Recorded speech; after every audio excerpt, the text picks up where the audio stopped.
اللہ کے نبی کیسے ہوں گے؟ جب ایک آدمی کا ہم تذکرہ سنتے رہیں، اس کے کارناموں کو پڑھتے اور سنتے رہیں، اس کی باتیں ہوتی رہیں، آدمی ذہن میں ایک خاکہ بناتا ہے، وہ ایسا ہوگا، وہ ایسے چلتا ہوگا، وہ ایسے بولتا ہوگا، اس کی شکل و شباہت ایسی ہوگی، ایک نقشہ بناتے ہیں۔ اب مدینہ کے گھر گھر میں میرے نبی کا چرچا ہے، اللہ کے نبی تشریف لا رہے ہیں۔ اب بچے بھی سنتے ہیں، بچیاں بھی سنتی ہیں۔ اب بچوں کے ذہن میں کیا ہوگا؟ جب انہوں نے کہا کہ وہ تو ایسے ہیں، وہ بہادر ہیں، وہ جرأت مند ہیں، وہ سچے ہیں، وہ امین ہیں، وہ صادق ہیں، وہ خوبصورتی کی انتہا ہے، وہ ایسے ہیں، تو بچیوں نے کیا کیا؟ بچیوں نے اپنے ذہن میں ایک خاکہ بنا لیا، میرے نبی کیسے ہوں گے؟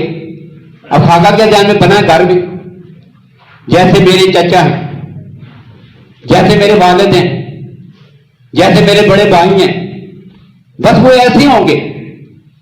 اب محبت کے ساتھ جو نقشہ بن سکتا تھا، بچیوں نے اپنے ذہن میں اپنے رشتہ داروں کے نقش جما لیے، لیکن پھر کیا ہوا؟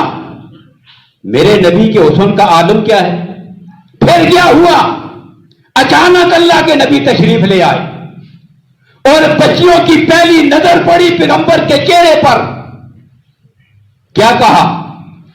یکدم ایک جملہ کہا، طلع البدر علینا من ثنیات الوداع۔ وہ ہمارے سارے خیالات غلط ثابت ہو گئے ہیں، ہم تو یہ سمجھتے تھے وہ ہمارے چچا جیسے ہوں گے، وہ ہمارے ماموں جیسے ہوں گے، وہ ہمارے بھائیوں جیسے ہوں گے۔ اللہ کی قسم یہ تو ایسے نہیں، یہ تو ایسے لگتا ہے جیسے 14ویں کا چاند نکل آیا ہو۔